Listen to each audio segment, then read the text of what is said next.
Hi everybody, my name is Tanner Karn. I am a student at BYU, Idaho. I am in my second semester at the school. And so for our presentation this week, I decided to focus on chapter 1 in our Bednar's book, which is titled, his book is titled Increase in Learning, and the chapter was titled An Individual Responsibility to Learn.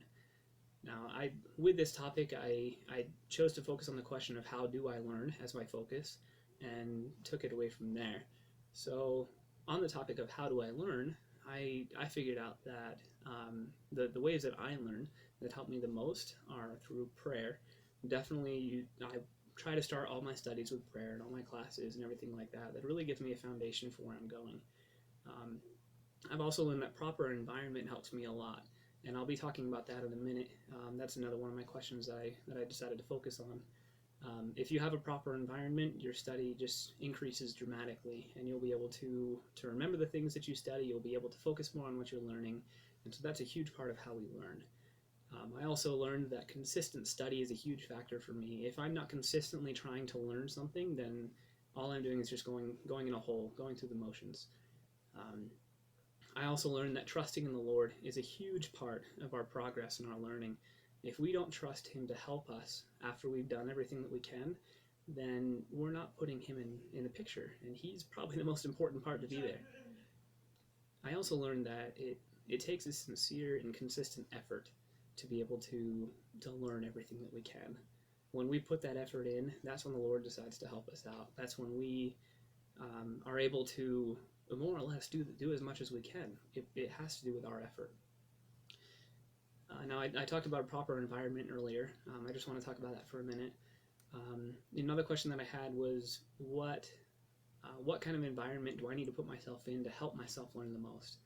Now, I've learned from sad experience that being around roommates and trying to study while they're playing video games or something like that, that doesn't help me at all. So I have found a few places that really help me to focus on my learning. I found that one of the most effective places is the library. It can be a public library or the campus library up at BYU Idaho here. Whatever it is, I have found that personally helps me the most to use my resources, especially that are around me, and to help me to study. Another great place that I've learned to study is in the chapel or in the campus's I Center up here. The I Center is basically built like the conference center, and so it's, you can basically just go in there and sit down and study whenever you want to, and I find that quiet environment helps me a lot. Another place that I like to go is the study room that I have here on the campus. I know that not every apartment complex is blessed with this, but I know that we are here, and it's awesome. I can go to the study room, I can put in my headphones, and I found that classical music actually helps me a lot with what I'm trying to do, especially in the classical and Baroque eras. Those are the two that I focus on. When I go into the study room, I know that there's not going to be any distractions, there's not going to be any TV. The only thing that's distracting me is my music, which really helps me more than distracts me. The last question I decided to focus on was, what can I do to remember the things that I learn? And I'm a very forgetful person, so this part is important to me. I have learned a very interesting system of trying to memorize things. If you regularly review, then you remember up to 83% of what you initially learned.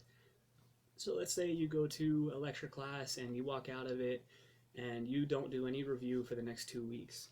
It's proven that by the end of 2 months, if you do not regularly review what you've learned, you will only remember about 20 to 30% of what you actually had in that lecture. That's a huge drop from what you can have.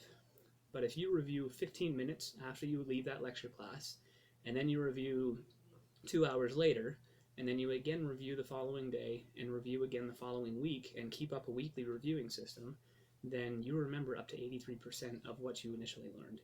And that has been a huge help for me, being a college student, having to remember a million different things in a million different classes. That's something that's really helped me to focus on just little efforts behind learning and memorizing. I've also found that study methods really help me a lot.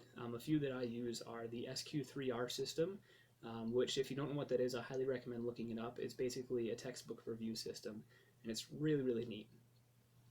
Something else that I use is a note-taking system called the Cornell Notes, or something like that. But I also highly recommend looking that up if you don't know what that is. These two systems alone have really helped me to excel in remembering what I'm learning, what I'm reading, what I'm reviewing, whatever it is. And so those, just by finding study methods that work for us individually, are things that will really help us to remember what we're trying to learn. So this is my presentation on Elder Bednar's book, Increase in Learning, Chapter 1, An Individual Responsibility to Learn. What I focused on was how do I learn? How do we learn? What kind of environment do I need to learn properly? And what can I do to remember the things that I learn? Thank you, and I hope you have a great night, great day, whatever it is for you, wherever you're viewing this. And until next time.